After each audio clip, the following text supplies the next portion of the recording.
Hello, everyone, and good morning, and welcome to another author interview here on Tales from the Wandering Scribe. I'm your host, Gabriel Garcia. Many of you know me as the Wandering Scribe and the Wandering Quill. And joining us today is an author making their official debut here on the show. Now, my guest today is a contemporary young adult author from Atlanta, Georgia, whose work explores love, neurodivergence, and the quiet moments that change everything. His debut novel, The Sound of Colors Held, is a lyrical, character-driven story about staying when it's the hardest. He writes with emotional precision, drawing from his own experiences as a queer, neurodivergent creator to craft stories that resonate deeply with readers who long to feel seen. He is currently at work on his third novel, The Stage of Where Love Becomes. His second novel, A Grow Through Glass and Steel, is scheduled for release on October 21st.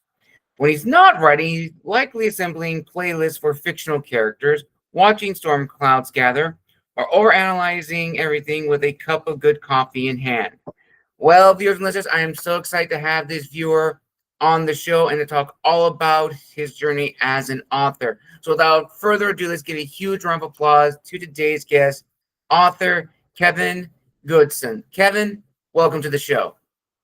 Thank you so much. It's really good to be here today, Gabriel, and I appreciate you taking the time out of your day to do the interview. So thank you so much. You're welcome, Kevin. You're welcome. So before we dive into your journey as an author, here's a little fun little question to begin. Is there a little known fact that possibly people may not know about you? Oh, absolutely. I spent a good portion of my life acting, singing, and stage directing for theater. Ooh, So that kind of drives my background and what I try to accomplish with writing. nice. That's amazing, Kevin. That is amazing. That's awesome. And speaking of, lyrical character driven stories, what can you tell us about the series of books you've worked on? The Sounds of Colors Held, The Stage Where Love Becomes, and They Grow Through Glass and Steel. What can you tell us about those books? Well, being neurodivergent and gay myself, I wrote this series because I felt like I needed to express something that I needed to have read when I was a kid. Um, the books hinge around the character Eli Tibbet, who is neurodivergent and lives his order through structure and organization and isolation. Mm, Um, and then Jackson Calder, who shoots from the hip constantly, is emotionally driven but has no focus. And both of them do have a need for someone to come into their lives and for them to stay. So the books explore that relationship, particularly between neurodivergent and neurotypical people, which can be a challenge in itself, but so is neurodivergent, and neurotypical. So I've really tried in the books to stay true to my themes. The first book is Love is Staying. The second book is Love is Fighting to Stay. And the third book is Love is Becoming. So those are my three major mm, themes for all three books. nice. All right, all right. And then also in your bio, you're currently working on another book, A Grow Through Glass and Steel. This is a separate series, correct? It's part of the same series. It's actually book Oh, two. And with that actually comes out on next Tuesday. ooh, Um, nice. so, yep. And then the third book, Love is The Stage Where Love Becomes, will come out in mid to late December. So, Awesome. That's awesome. yeah, So you got two books coming out later this year. That's amazing. yeah, been working hard on them. It's been a challenge. I've always known where the books were going to wind up, and I knew where the books would start. But that middle book, the one coming out on Tuesday, was the hard one because I needed Mm, to transition and get all the characters in a place where book three made sense. So it's been a bit of a challenge. I actually wrote a good portion of book three before I wrote book two because I needed to establish where they were headed. And so, yeah. And I tell you, one of the biggest challenges I've had with book three is trying to take every character and give them a satisfying ending. Oh, Um, yes. and there are like 8 main characters in the book. And so being able to tie all 8 of those together into a nice, neat package has been a challenge. And I'm in the developmental phase of book 3 right now, where I'm really trying to focus on that and get that squared away. So that way the reader comes away with a sense of, okay, the series is ended and I'm happy with it. Absolutely. Absolutely. I know the feeling. I struggle with that myself when writing the endings of my characters. And you have 8 characters. I have about 20 characters. That's a little Yeah. too much sometimes. Yeah, I can imagine with that, especially when you love invest in each character and you want them to grow and to have a good solid arc.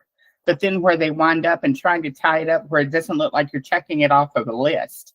Very That's true. really a big challenge. Absolutely, Kevin. Absolutely.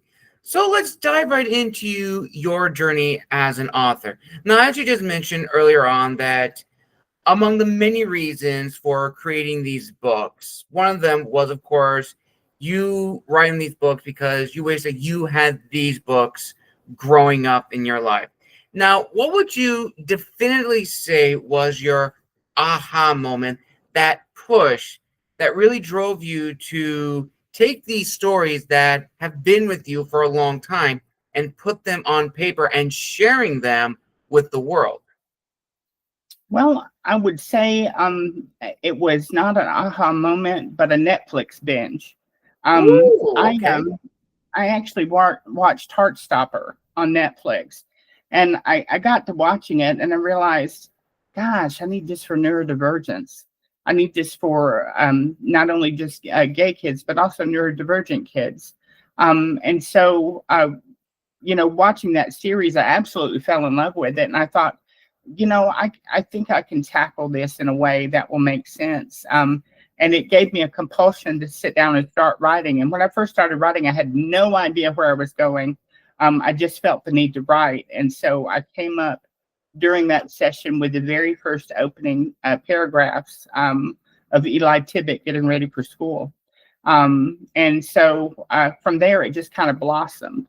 Um, in my past, I've always had a desire I've written plays before, which never got staged. But it was very satisfying to write. And so in the back of my mind, I kept thinking, you know what? I think I could tackle a novel. So Nice. All right. So now let's go to the behind the scenes, the day-to-day life of you, Kevin, as an author. Now, when you began the first book in your journey, would you consider yourself an author who likes to be organized and have like a plan, or would you consider yourself a spontaneous writer? I am spontaneous within a structure and framework. Um, I use a method called beat the cat in Hmm. order to outline where I'm headed.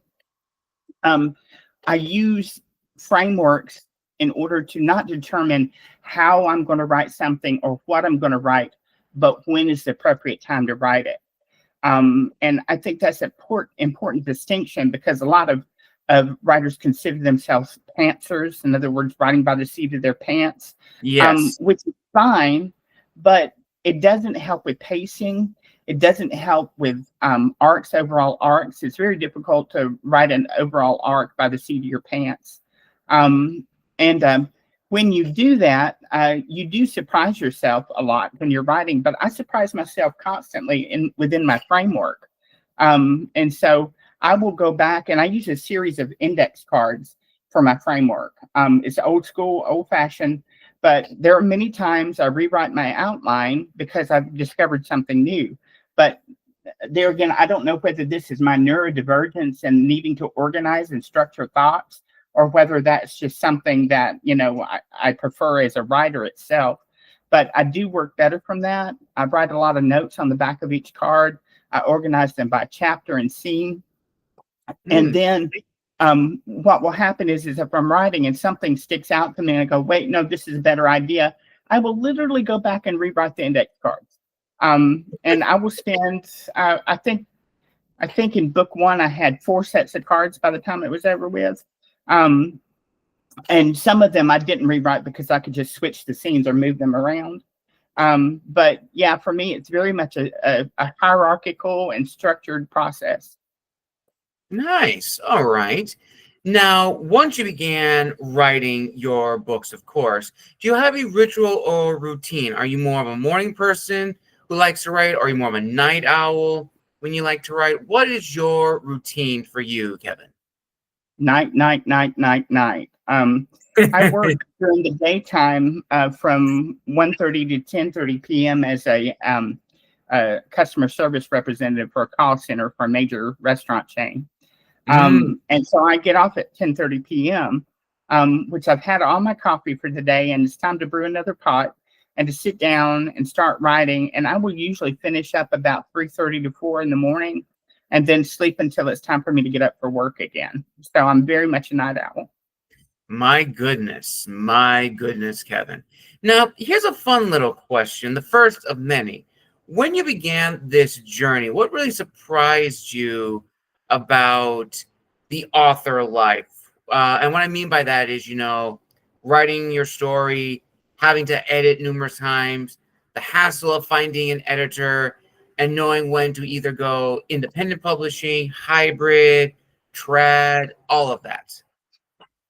Well, I started out querying traditional publishers or traditional agents, and I wound up with 29 no's. And I got to thinking about it. I'm 53. I'm not getting any younger. And if I were to get a traditional publisher, it would take me about 1.5 to 2 years to get one. And then from there, it's another couple of years to actually get published. And I thought, 4 years for one book? I don't think so. So I felt like I needed to share as an indie author, which I'm so glad I did. I did not make the wrong choice. I absolutely made the right choice. But the surprise to me was the difficulty in marketing. Yeah. That is such a difficult thing to do. And sometimes you feel like you're putting so much energy and effort into marketing, and you're not getting as much return as you'd like fast enough. But you have to constantly remind yourself, this is a snowball. It's small at the beginning. It gets larger and is larger. As you send out more books, the more people will get to see them. The more people will want to read the whole series. Once you have a series complete, that will initiate some sales based upon the fact that there is a 1, 2, and 3 book. So for me, I'm in that early stage of still marketing book 1 and about to market heavily on book 2. And so, I'm trying something new every single day. Just hoping that I'm working one book at a time, one sale at a time. So yeah, just a surprising amount of marketing you have to do. Absolutely, Kevin. And marketing is something we are going to be touching on in this interview, especially when we get to the business side. Now, when you began, of course, this journey of yours, whenever you work on each new book, whether it's a series or a new series entirely, what is sort of the goal you go into each project as the author, as well as the promise you're making to not just yourself, but to your future readers? Okay, that's a really good question, Gabriel. For me, I start from the question, what do I have to say? And that's a big question. I think a lot of times you'll sit there and write, and you have no idea where you're headed or what's going to come out. But for me, it's always been about what is it that I want to communicate and what is it that I want to show people. And then as far as the reader goes, one of the things that I really hope they get from this is that you're not alone, that no one is alone. Every one of us has felt like an outsider at one time or another in our lives. And so because of that, reading the book through found family, people will discover that they're not alone, that they are part of something, and to start looking around you for the people that matter to you most and start building those relationships. Absolutely. Very well said, Kevin. Very well said. And now we're going to dive into a few fan questions that are going to be sprinkled throughout the interview.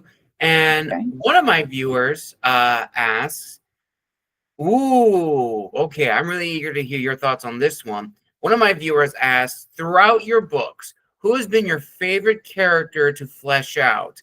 And the follow-up to that, who has been the most challenging character to write? Hmm. Wow. Wasn't expecting that question.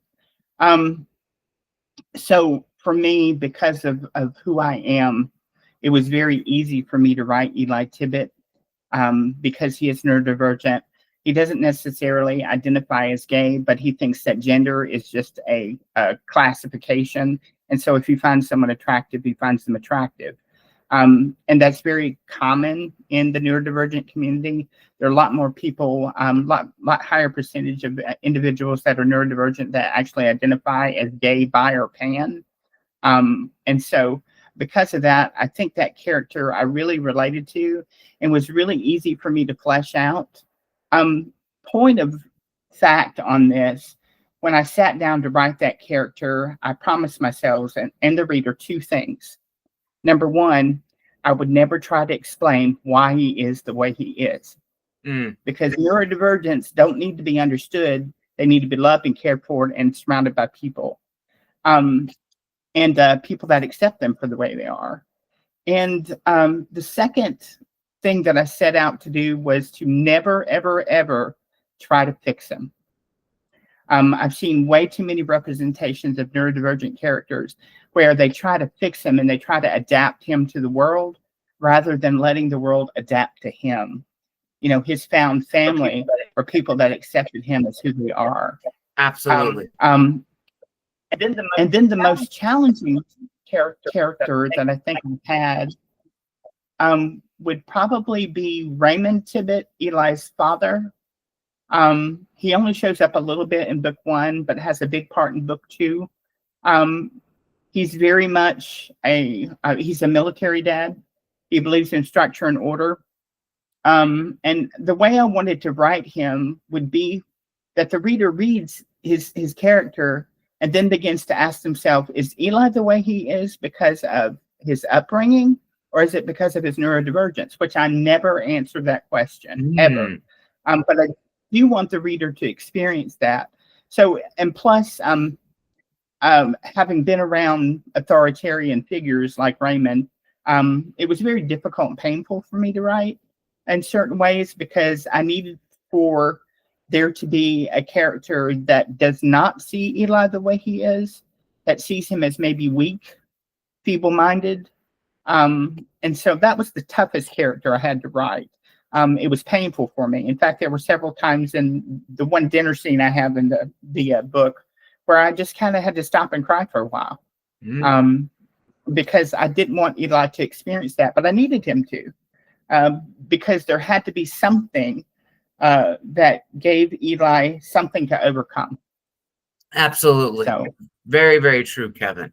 And that kind of leads into a follow-up question, which I'm very eager to hear your thoughts on, is, as you just mentioned, you've seen a lot of neurodivergent characters depicted in media where they're either trying to force them to change or make them adapt to the surroundings around them, or people kind of forcing them to adapt. And for you as a storyteller, you did not want that for any of your characters. You wanted them to be themselves.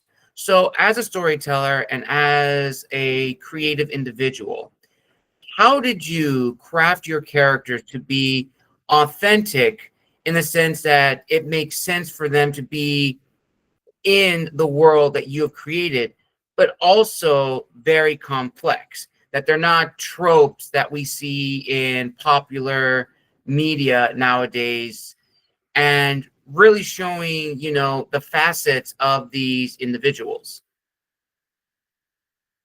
oh, that's a really good question, Gabriel. Thank you for that. As an actor, I realized that it's very difficult to play a character when they are different from you until you find the portion of yourself that you can work from in order to create that character. So in all of these characters, there's a little bit of myself in there, and I build from that. So each character does have some authenticity of like personality, the way they interact with other people. And to create true relationships between the different characters, to where they're three-dimensional. They're not just surface. Um, I won't go too far in it, but the Misfits group that I created in the book is kind of the found family.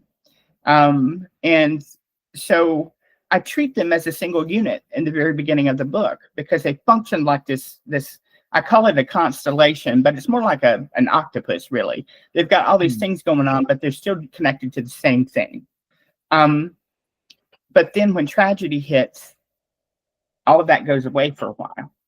Which I think is what grief does. It causes you to pull away. It causes you to isolate so you can really process what's going on. So that's how I really tried to develop some depth in the characters. So you don't get really to know them individually until tragedy strikes. And then you start seeing them, oh, okay, there's somebody in there.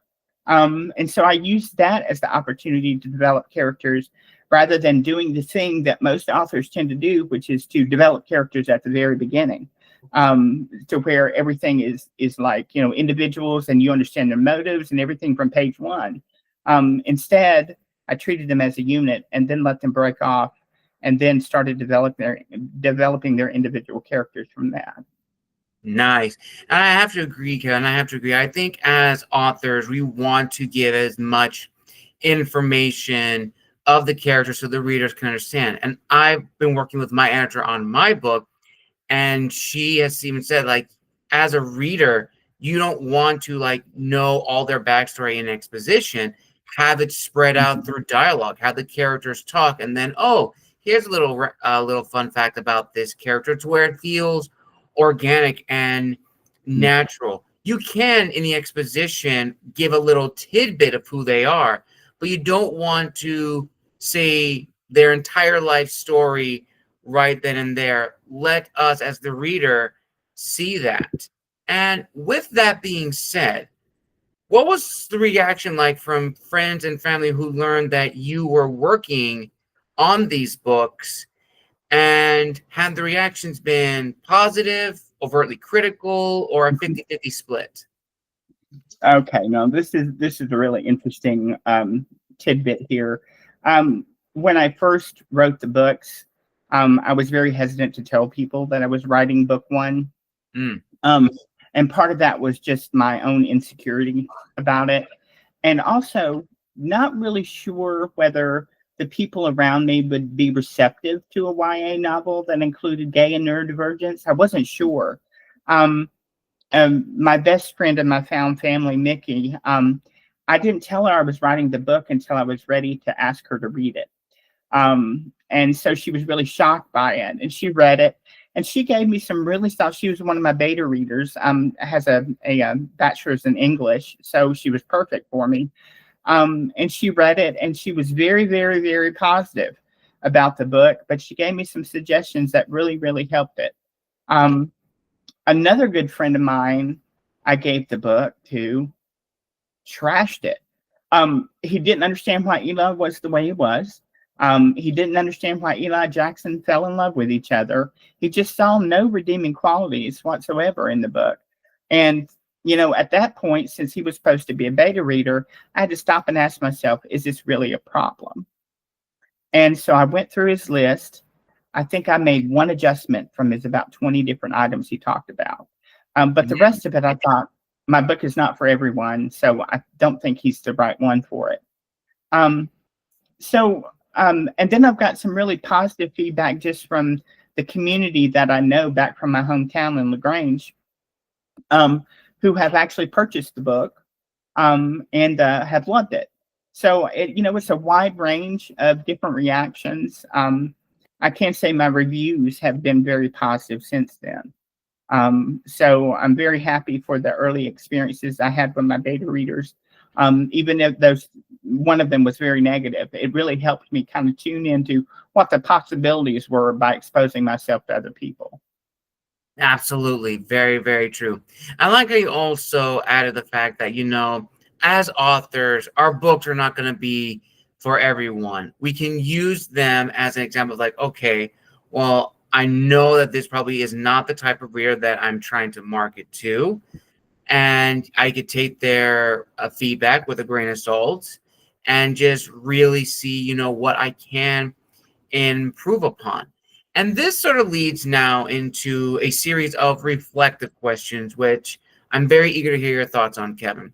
So here is the first one, and this is more like a prompt end question, and it is about what it means to be an author in the digital age. Because the digital age has greatly changed the industry for better or for worse, depending on how you look at it. As authors, it's insane how things have changed in the last 20 something years.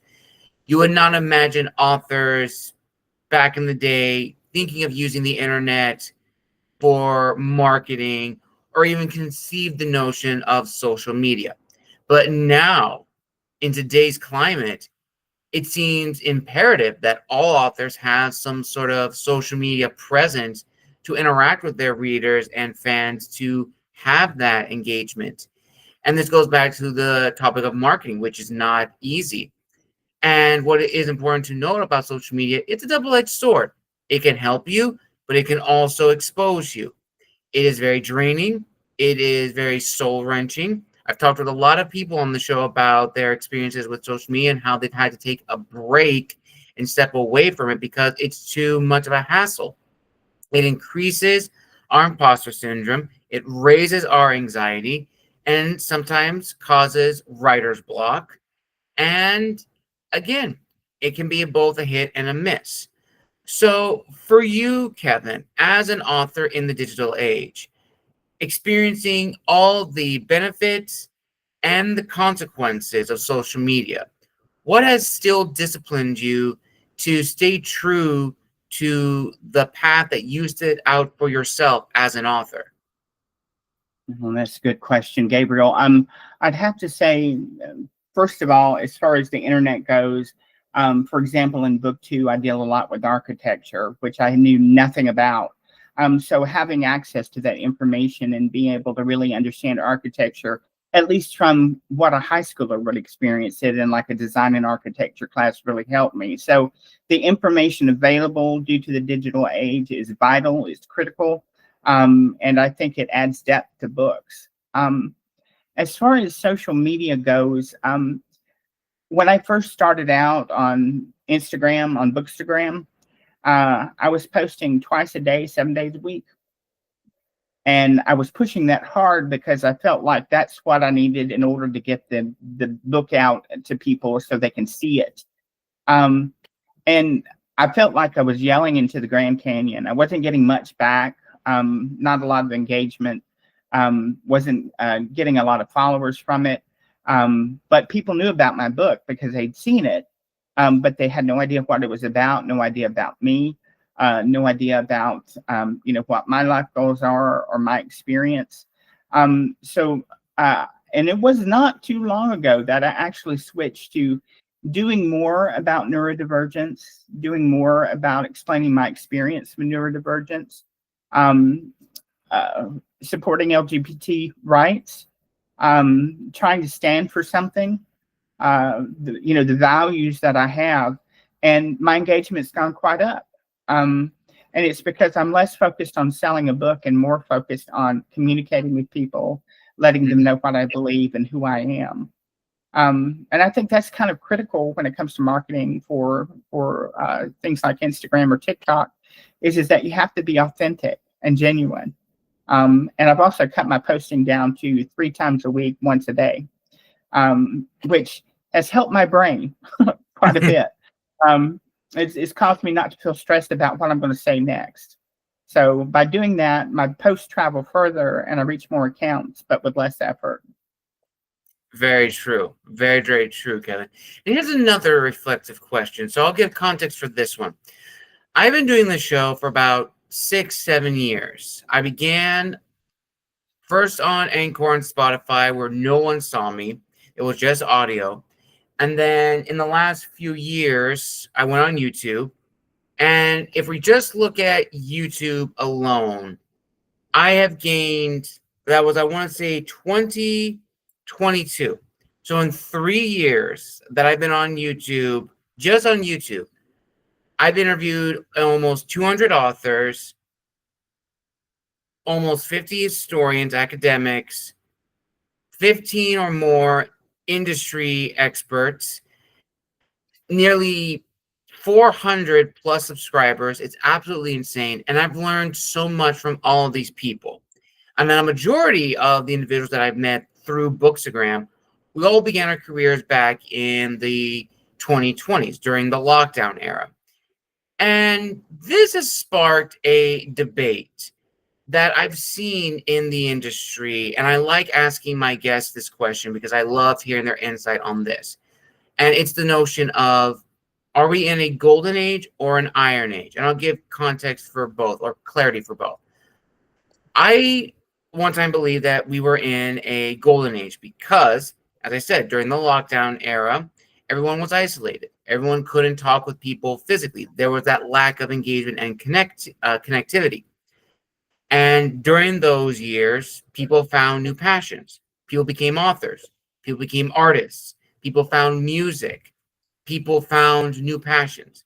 And then ultimately, once the restrictions lessened, the floodgates opened and a tidal wave of new voices dominated the creative industry and the publishing industry in general. And for a long time, everyone believed that we were in a golden age because of these new voices. But after years have gone by, I've now seen a new trend for discussion opening up, and that is, of course, the Iron Age or New Age.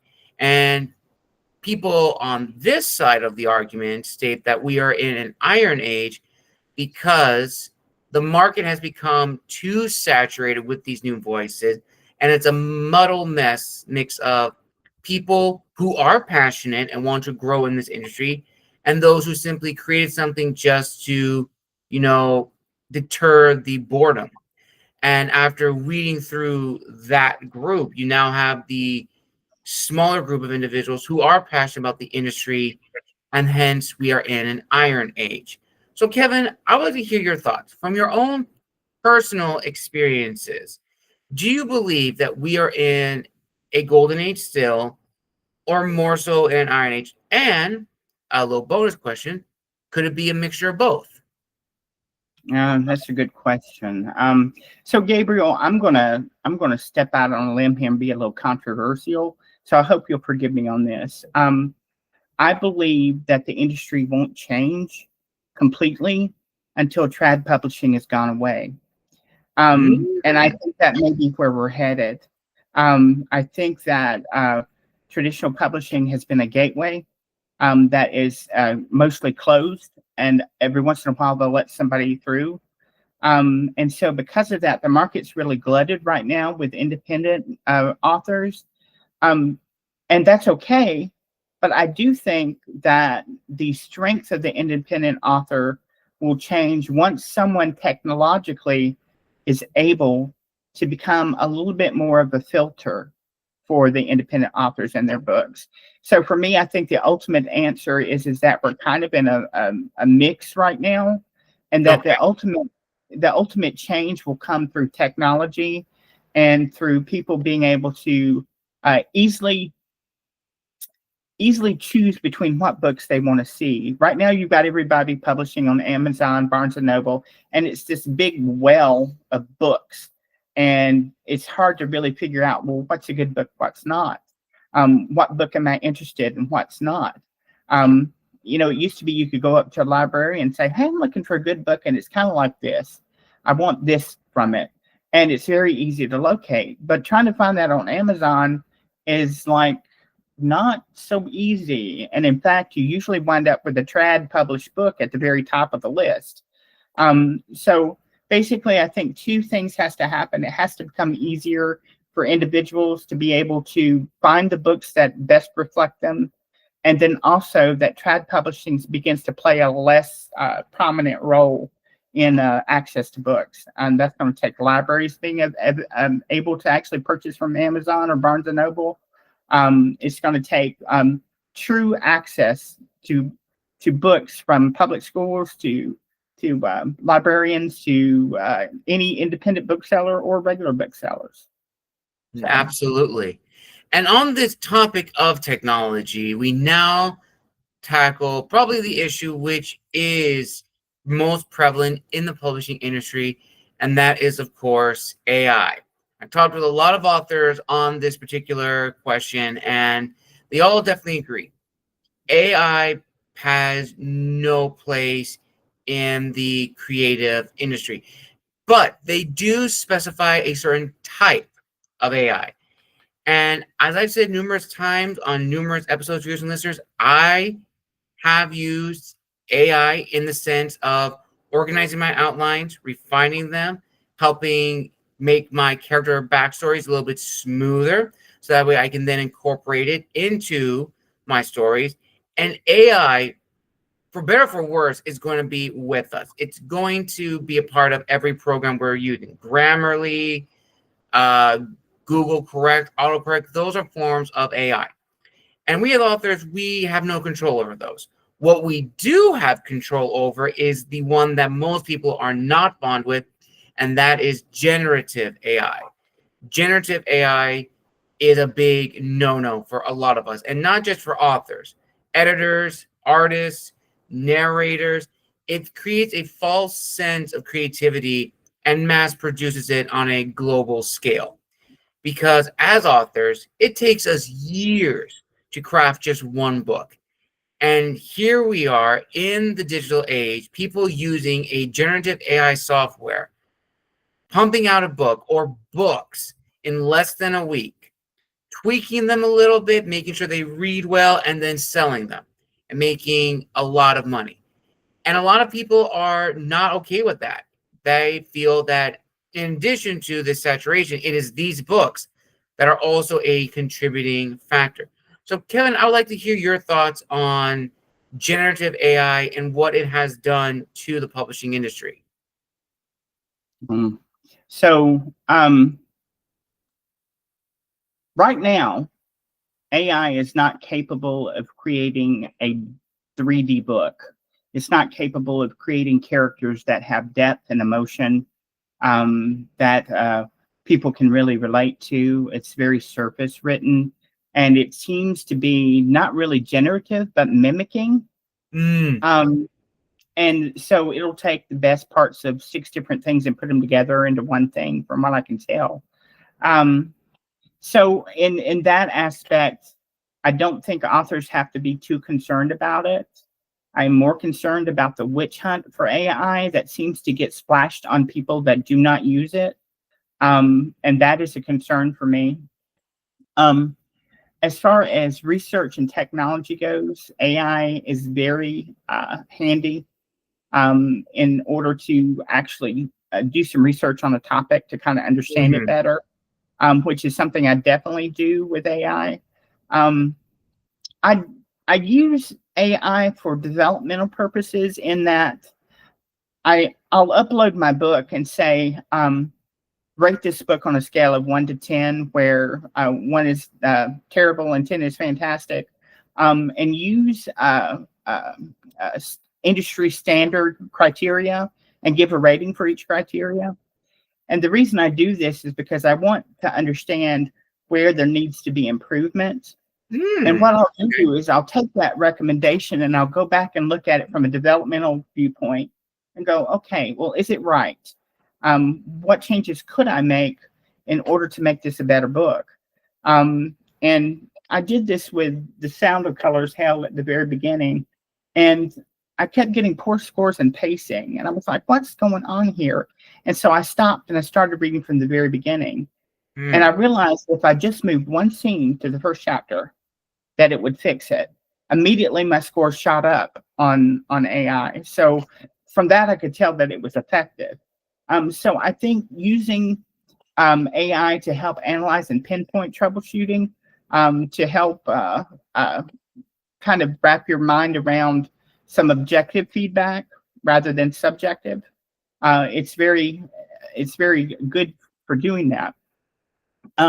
However, I just don't think that in the future there's going to be a future where AI writes all the stories and people pick from them. I just don't see that, because good storytelling comes from human expression and emotion and experience. And so, in no situation can I imagine that the technology will grow to a point where it can actually mimic that, because it will always be computer generated, from human emotion experience. Of course, there could be some type of Terminator dystopia going on in the future, where AI takes over the world and everybody reads the books because that's all that's left. But I don't see that happening. I see writers always having a place, always being able to write from the heart. And I think readers can tell the difference between someone who's writing from the heart and someone who isn't. And so for me, the biggest thing is to trust the reader. Yes, They'll know. that is very true. Now, I wonder if you could also just mention a little bit something that you just brought up just now, which is this witch hunt and AI, because you're the second author that has brought this to my attention. Could you go a little bit more in depth of what you mean by that? Well, there's a tendency on Bookstagram in particular for people to begin accusing authors of using AI to generate their books, and they'll start posting about it and really splashing some good authors with some black paint. And so I think it's important that these people trust the reader as well, and let them determine, what is true and what isn't. I do know that there was one author that wound up getting like a 1-star review on a Goodreads review, and it basically accused him of doing all AI. Well, I've read this book. There's no way, absolutely no way. And so, I think that as much as it's important for authors to have integrity and to write from the heart and from emotion, it's also important for the readers to trust the authors, to read their books, and choose whether they're moved by them. And in reality, what we're really talking about here is a good book versus a bad book, right? Yes. Isn't that what we're really talking about? And so, knowing where AI is today, a witch hunt trying to determine if someone is using AI or not. The real question is this a good book, or is this something AI generated? And I think that's where I think a lot of folks that are fearful of technology need to calm down. There was some fear when you switched from the typewriter to the computer, that the computer was going to write everything, and it didn't. So I think it's being scared of something new and scared of technology. And ultimately, people want a good story, and that includes books that are written from the heart. Yes, very true. And this ultimately now leads into the second part of the interview, the business side of being an author. And the first question, a little icebreaker that we're going to begin with, is, of course, marketing. Now, I know you mentioned this in the beginning, Kevin, but after publishing, first few books and also working, as an actor, playwright, and trying to market those as well, what really surprised you about the marketing aspect, the marketing side of a creative individual? And looking back on your journey, is there anything you would have done differently? I think one of the surprises for me was in noticing exactly how much other indie authors were actually investing in their books. I don't make a lot of money in a call center. That's just the truth. So I don't have a lot of spare money to be able to do that. I live in Atlanta where rent is high, groceries are high. And so I don't have a lot of extra funds to be able to invest. But you've got folks creating audiobooks, you've got them creating merch, you've got them creating different editions of the same book, and in order to catch people's eye. And so what I feel is that I need to invest more money in this, which I'm starting to save up and to work towards that. But I'm going to have to be very careful where I put my bucks. And I do feel, I thought it would be as simple as doing Amazon ads, because those are people that read books. And so you're targeting people that read books and that would be looking for something similar to what you have to offer. But it's not that easy. You have to actually research keywords and figure out what it is that you have the best shot of getting somebody to read without spending as much money per click. And so that's been a lot of algorithm work for me, trying to figure out what the best keywords are. And I experiment with them constantly. And I did not expect for it to take me 3 months to start getting some click-throughs, but that's what happened. So, there are a lot of different things that I was surprised about. But definitely the amount of money and how difficult it is to navigate the Amazon algorithm, I think. Yes, absolutely. And another big thing when it comes to marketing is understanding our audience. And as you mentioned earlier, you are a young adult author. And I know for mainstream, the YA genre has definitely stepped into the realms of new adult and adult fiction in terms of certain scenes with characters. And I know that can turn readers away from the YA because they think it's only this and this, when it's only just a small group. Not to mention, as the author, when we're writing in a reader group or writing for that reader group, people have an expectation of how a story is supposed to go, as well as the genre as well. And I think, or rather, I should say, I don't think a lot of authors really take that into consideration. Yes, on one hand, we want to showcase our individuality.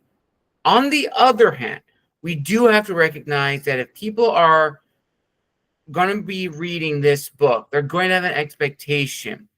And while we should take into account our readers, we shouldn't, I'm going to word as best I can, write for our readers. And what I mean by that is we shouldn't try to write a book that is exactly like a book that already exists, because it's not going to work.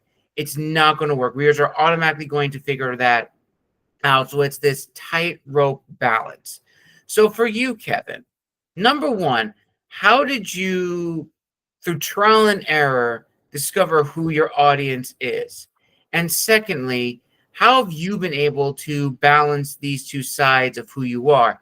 The author, your individuality, and the businessman, the marketing side. Well, I have to say YA is a very complicated marketplace. The good news is that millennials grew up with YA, and so they tend to still enjoy YA books. Because of Harry Potter, they seem to are okay with literature. In fact, there are a lot of people that read the Harry Potter books and didn't read anything else. And so the millennials are a little bit more open to YA. I would have to say that marketing on Instagram does not hit my 14 plus target. There are not a lot of 14 plus to 18-year-olds on Instagram. So in thinking about it, number one, I've got some things that aren't going for me. The first one is that this is not a mystery series. This is not a science fiction series. It's not fantasy. This is contemporary YA, which does not hit any of the commercial markets. Because contemporary YA is a little bit different. It's more literative rather than appearing to the commercial individual. Right. I felt like because Heartstopper came out, there was an opportunity to delve back into contemporary YA again. Right. And so I feel like that has worked to my advantage. But I'm finding that when I get this book into people's hands and they actually read it, they love it. It's just getting it into people's hands that's difficult. So I spent a lot of time talking to people about the story, talking to them about the content, talking to them about why it's important. An example would be Benjamina Lire Sáenz wrote Aristotle and Dante Discover the Secrets of the Universe, which I think is one of the best YA books ever written. It is almost perfect in its execution. And it is about a neurodivergent character and another boy falling in love. So from that point, I knew that this was a marketable subject, but I didn't want to be like Science. I didn't want to write something that he had written. Um, and so from that viewpoint, I had to ask myself, well, ultimately, what is my book different? How is it different? How does it compare? And I think it's more along the lines of what I talked before about Eli's acceptance by other people. It doesn't become a problem for him. It becomes the ultimate solution. And so when you think in terms of what the marketability of the book is, you think in terms of what tropes are there that people will enjoy and love. So found family is a big one of them. Mm. And so I tend to rely heavily on that in order to get the point across about it. But as far as its standard commercial viability, it's not in that sweet spot. So I'm looking for specific readers that, number one, enjoy a book that is written at a level that is not simplistic, that is layered, full of imagery and themes, where they really kind of can immerse themselves in the world, but in a way that's contemporary, that they can see themselves in it rather than wishing they were in a different world. So, and here again, I'm just trusting the reader at this point, marketing wise. If I can get get it in people's hands, and I trust them, they're going to love it. And so far, I've not had, except for that one beta reader that is a friend of mine, I've not had any negative reviews of the book. So Very true. Very, very true. Here's another fan question from one of my viewers who asked, oh, this actually is a very long one. All right. I'm going to try to condense this as best as I can. okay. Ultimately, this viewer asked, I know that a lot of authors are often asked what book is most closely similar to their own.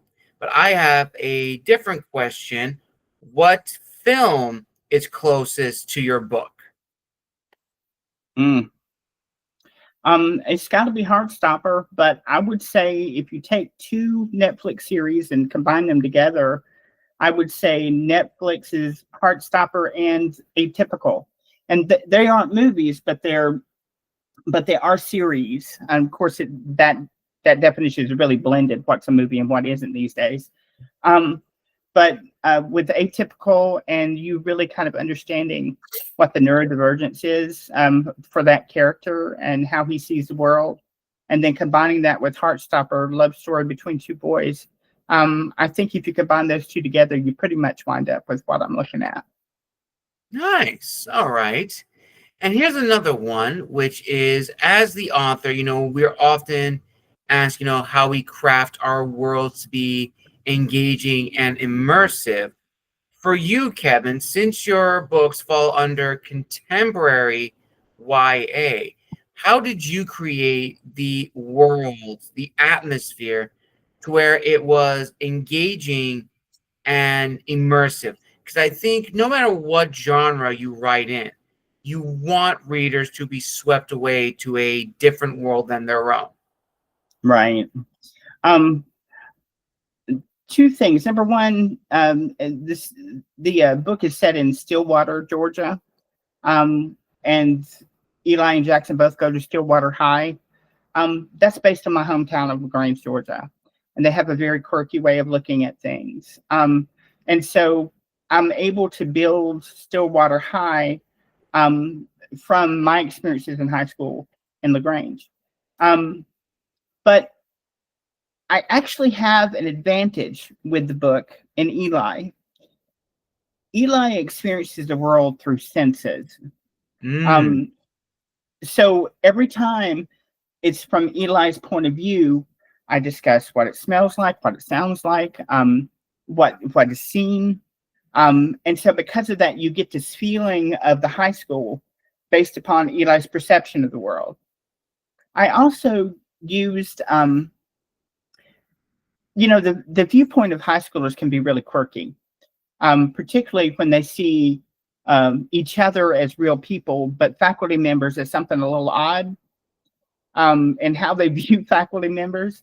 And so I use that as an opportunity to see faculty members through the lens of a high schooler. For example, there's one faculty member, Miss Luttrell, who is she's very round in her appearance, but she also has a lazy eye. Mm. And so because of that, the students can't ever tell whether she's looking at them or not. But that's all they see. So, and then I decided that, the school needed a head. Principal Harris is the character, and she, to be honest, is kind of like Dolores Umbridge in a lot of ways from Harry Potter. And just in her attitudes towards things. And so she comes on the speaker doing the announcements every morning, and she always has this little pep talk. So it gives the reader a break for humor, especially when I'm about to deal with tough subjects. So there's that world where you're experiencing the faculty and administration. Then the smells of Stillwater High. I think at one point I used the smell of bleach and ammonia locked in chemical combat, which is something that everybody has experienced in the school. They know the smells of the school always smell of some type of cleaner. So for me, creating Stillwater High was not very challenging because of Eli's viewpoint, but also because of the viewpoint of typical high schoolers and how they view high school in general. So yeah, that's kind of how I approached it. Nice, Kevin. And we're almost near the end of this amazing author interview. So we're going to get to the last few questions. And these two questions I feel are very, very important. And sometimes some things we don't even consider, at least in the beginning. Now, you mentioned this early in the beginning, which is that you wanted all of your character endings to feel satisfying for the reader. And I definitely think that is important to talk about. So this is a two-part question. So for you, Kevin, as an author, when did you know when to stop writing? Because even though we could be writing continuously, if we're going to publish something, we need to know what's a good stopping point. And secondly, for each of your story's main endings or even character endings, how did you make them feel satisfying for not just you as the author, but also for your future readers? No, good question. So let's see here. When to stop? Very beginning, the first book was When to Stop. To be honest with you, I was like, well, I've said what I'm going to say, and I'm good. And then it took me 2 weeks to realize I had more to say. And that's when I went and outlined and found out I actually had 3 books, not one. And I also asked myself at the end of the first book, is my audience really going to be happy with just one book? And I don't think they were going to be. I felt like it left more open to explore more of the 2 main characters.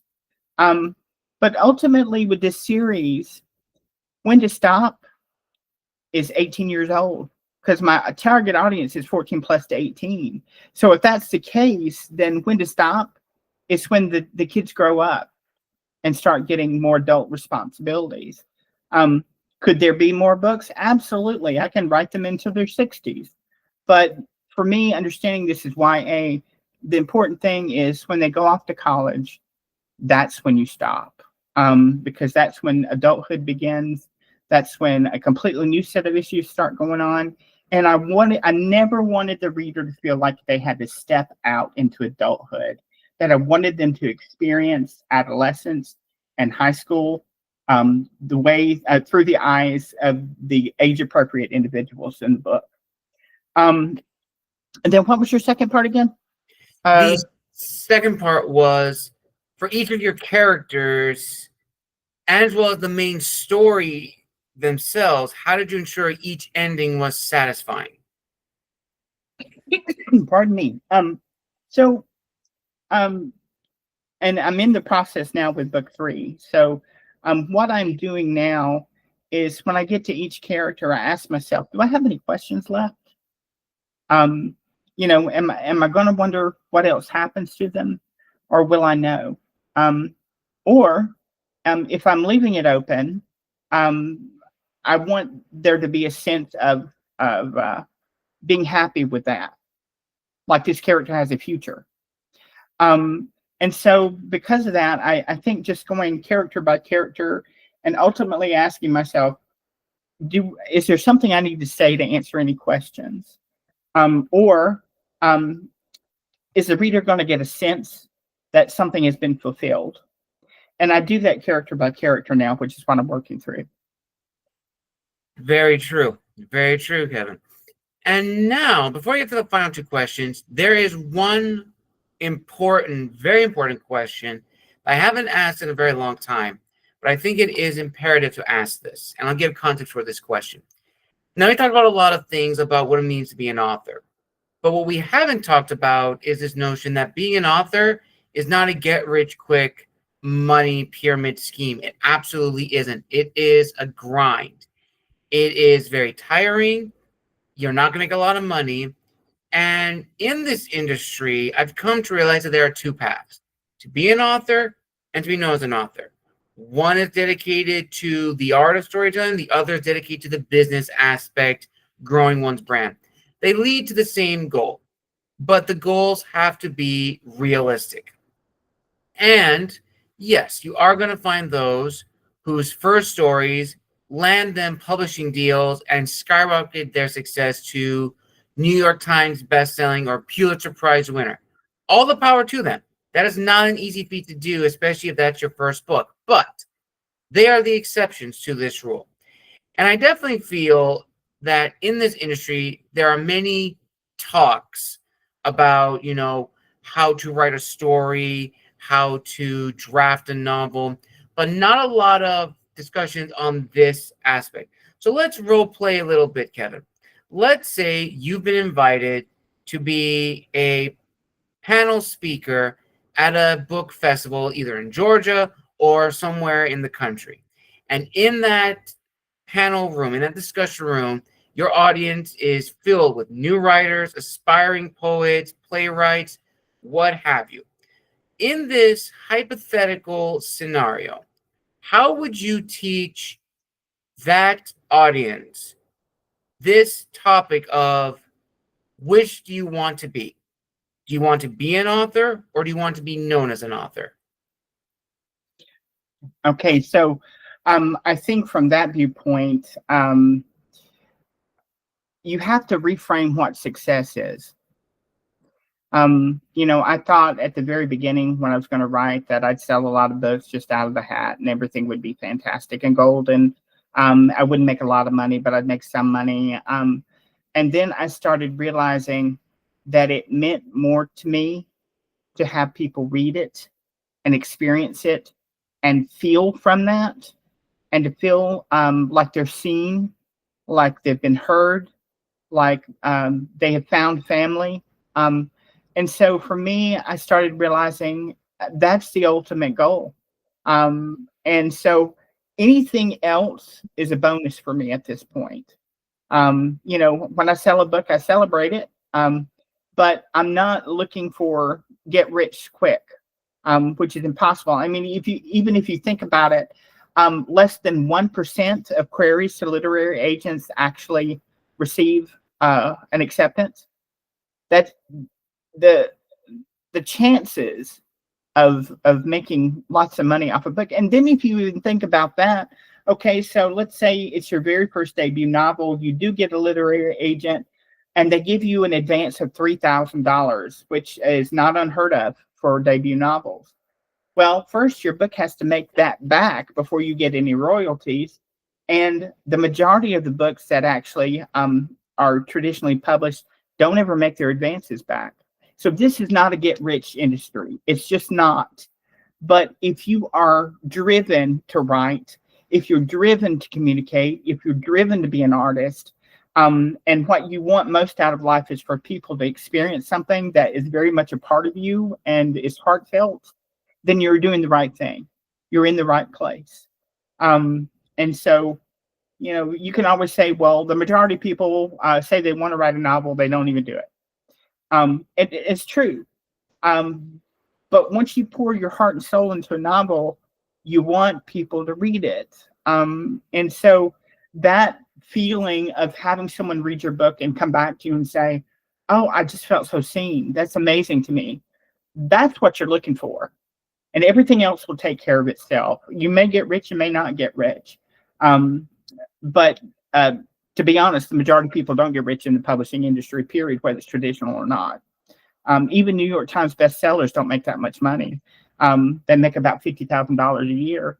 So that's not a lot No, off of a book. One, they make more in appearance fees and that kind of thing than they do off the royalties. And most of the time, when they're making $50,000, it's not their first book, and it's an advance of 50,000. So they don't ever get royalties above that. So just in looking at it, it's really about what you define and frame success as that helps you become a well-rounded, fulfilled author, which is what I think everybody should have a goal to do. absolutely. And just to add to that, I also think it's important to discuss that the book that you will be known for is not going to be your first book. That's a hard pill to swallow, but it is true. The first book may get your foot in the door, but it's not going to be the one people know you for. Most people who know me for my third book, Michael, Last Angel of Earth. That is the book that most people talk about. And I'm okay with that. I'm absolutely okay with that. Secondly, this is going back to what you talked about, how the traditional publishing is probably going to, in essence, die out. There was a recent study that said that the publishing industry, the traditional publishing industry, is, in a sense, now become as they've used, a gambling den, putting all their money on these books from these authors that nobody's ever heard of, and just hoping that they're going to get their investment back. 9 times out of 10, they don't.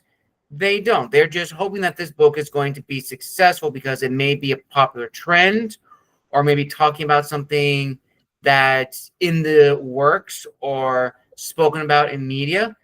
But there is no guarantee in this industry. There absolutely is no guarantee. And that is something for people to really understand. If you do understand it, and as you said, Kevin, if you redefine what you determine to be successful, you will be good. You will do fine in this industry. And with that, we now arrive at the final 2 questions, Kevin. And I'm going to combine these together. With everything you've learned in your career as an individual and as a creative person, what do you want people to ultimately take away from your books as a storyteller? And secondly, you've given great pieces of advice. What would probably be the one piece of advice you would want new writers to really take away from you and your experiences as an author? Okay. So, to the first part of the question, the one thing that I hope the reader takes away, that I needed to tell myself is I am not alone. It's really important because, I mean, ever since COVID, people, I spent COVID by myself and was literally talking to myself by the time it was over with. Um, you know, there's this feeling of isolation, which is part of the natural human experience. Mm-hmm. And in fact, for me, being neurodivergent, it wasn't until I was 26 that I realized that the person standing across from me actually had a mind of their own and a soul, which is really weird. But that natural feeling of isolation is something that most people have. I think some of us have a little bit more, but I'm not alone. That's really important. And to surround yourself with people who fulfill you, who encourage you, who support you, that you can support them, because taking care of other people is just as important as getting taken care of yourself. So that's ultimately what I want the reader to experience. And to the author, I would say make sure you take a piece of your heart and put it in everything that you write. It's very easy to get caught up in, and I don't knock this at all. It's very easy to get caught up in archangels, demons, warriors. But if those warriors don't have a heart, then they don't make sense. They don't exist ever. And so to take a piece of your heart and put it in every character that you write, so that way you're speaking from a point of truth, Writing is about truth. Acting is about truth. Directing is about truth. It's about operating from a point that is in a common experience, a common human experience. So, ultimately, that's what I would say to authors is to make sure that you take a piece of yourself and put it in every character and operate from that truth. And if you can't answer the question, what is the truth about this character, rewrite the character, work it again. Very well said, Kevin. Very well said. And with that, viewers and listeners, we conclude this amazing author interview here on Tales from the Wandering Scribe. I want to give a huge thank you to Kevin for coming on the show, making his official debut here on the channel. Now, Kevin, where can people follow you on social media if they want to connect, as well as purchase copies of your books and pre-order the upcoming books later this year? And as a bonus, are there any special shout-outs you want to give to fellow authors or people who have helped you on your journey? Oh, excellent. So this is my book, by the way. I don't know if you can see it well, but there you go. It's The Sound of Color Tales. It's available on Amazon as far as paperback, Kindle, and Kindle Unlimited, so you can get it there. The next book, A Growth Through Glass and Steel, comes out Tuesday, and that will be in both, well, in all three, Kindle paperback and Kindle Unlimited. My Instagram is k.scottgoodson. And that is my TikTok as well, k.scottgoodson. And you can go to my website, kscottgoodson.com. And my email address is goodsonkscott@gmail.com. So I welcome any communication from anybody at any time. So in fact, that's what I hope for, is people to reach out so I can chat with them. Awesome. And any special shout outs to any authors or people who have been by your side and helped you on your journey? Well, I have a group of authors that I speak with on Instagram on a regular basis, and they're kind of my cheering squad. So I'd like to give a shout out to Pasha Zima, to Stacy Rhodes, to MC Flores, and also to Christoph Shamoun, and John Phillips as well. I know that, some of them, on your program before, but they're very supportive. I missed some. Sorry about that, but they're very supportive. I can ask any question I want and get an answer for it. And when I need somebody to be there, they're there. So I'm very thankful for that group. Absolutely. And also a huge shout out to Stacy, Christoph, and Jad. They're also fellow Wandering Scribe alumni. Definitely go and check them out as well. They are incredible. And if you'd like to know some book reviews, I have Stacy's, which is up on my blog, on my website. Be on the lookout for when I do a book review of Jad and Christoph's, because those will be coming soon. And I'll link all that down below in the description of this video. And as a final note, viewers and listeners, I am still having my BOGO sale on Barnes & Noble, 50% off on all of my ebooks. So go to my website and you'll be directed to the page where you can buy copies of them. In addition, my books are also on Amazon as well for KDP and paperback. So if you are in Europe or England and want to purchase a copy, now you can. All of that is on my website at wonderingscribe.com, which you can find in the bio of my channel or down in the links below. And as always, a huge thank you to my guest, Kevin, for coming on the show. We wish him the very best for the rest of 2025 and the beginning of 2026. I cannot wait to see what he has in store for all of us. So make sure to follow him on all the social media channels. And who knows? Maybe Kevin will come back for a follow-up. If you would like to see Kevin in a follow-up interview for next year, like, subscribe, and comment down below. And until next time, this is the Wandering Scribe and the Wandering Quill signing out. Wish you all a wonderful day wherever you are in the world. We'll see you all next time.